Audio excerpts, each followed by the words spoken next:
let me put it this way. It's not likely to happen, but just say I attacked you now, right? Would you beat me off? Yes, but no more than that. God, well, how long would you beat me off for? As long as it took. Really, all the way? Yeah, as long as it took. And would you beat me off even if people were looking? Well, I would hope that they'd we're join in in a and studio. help me. Right, so would I. That's what I would want Jimmy, what if society somebody to else came in through the door and started attacking you as well? Would you beat us both off?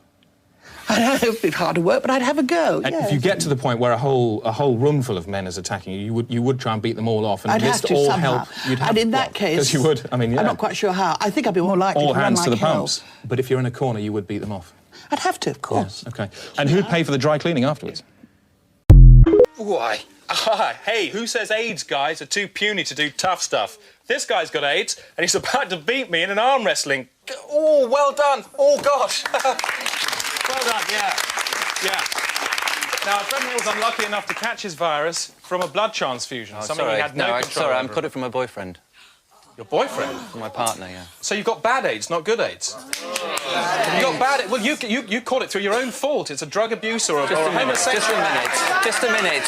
Well, good AIDS is something innocent. This is what this ribbon's about. I support somebody who's caught good AIDS because they caught the virus through no fault of their own. Exactly. So what have you done with the big gay plague? What have you done to stop people catching it? Well, personally, I've used condoms. No, I mean here and now, like everyone else in this audience, I'm thinking, what about us? What about me now? What have you done to stop us catching it? What if a madman broke in here with a machine gun and shot you to pieces? Anyone here yawning would get your blood in their mouth. Yes. Ridiculous. You shouldn't have come in. You've got bad AIDS. You shouldn't have come in. Right? Can we have him removed during the next break? Now, you may remember another scandal involving a gay man last March. Captain Mervyn Bruges of the HMS Watford was all over the public press. Libby Schuss went behind the story. Get away from... So who is Jez North? In 1986, Jez North was convicted for multiple acts. We believe his story is actually too upsetting to transmit. We only do so tonight with that proviso. I drew pictures of him, and they were disgusting. His handwriting was definitely too big. I remember once he got his bum out.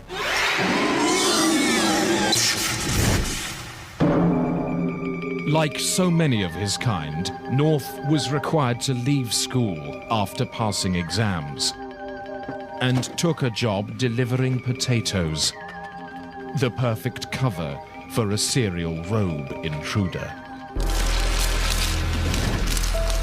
By night, he trawled these hell blocks for innocent vulnerables.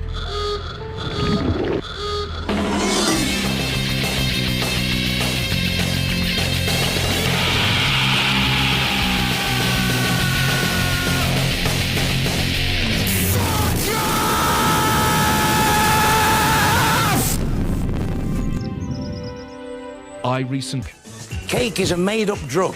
It's not made from plants.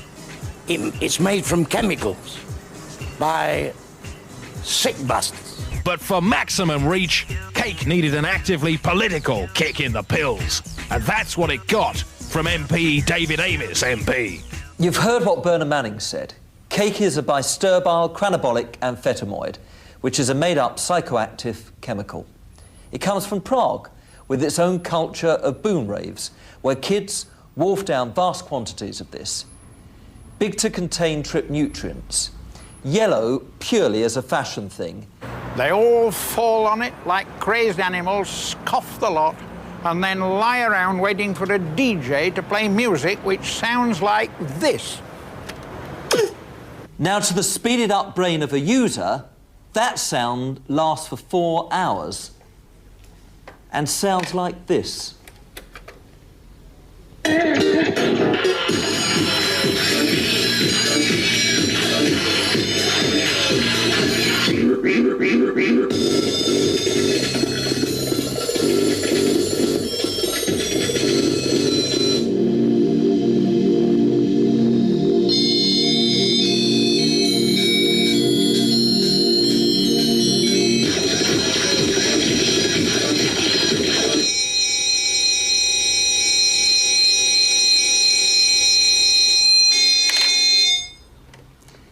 Is it any wonder users frequently complain of monumental depression? Several people have actually been brained by saucepans thrown out of tower blocks used to make this kind of cake. Look at that. 100 grand in the pocket of the filth that sells it. A big yellow death bullet in the head of some poor user, or custard gannet, as the dealers call them. I'm off to do what I can. And if you don't mind, I'll leave this with you. I don't want to look at it for another moment. What fucked and bombed needed more than anything was the illegalisation of cake. And look, have we asked anything about this in Parliament? I mean, No.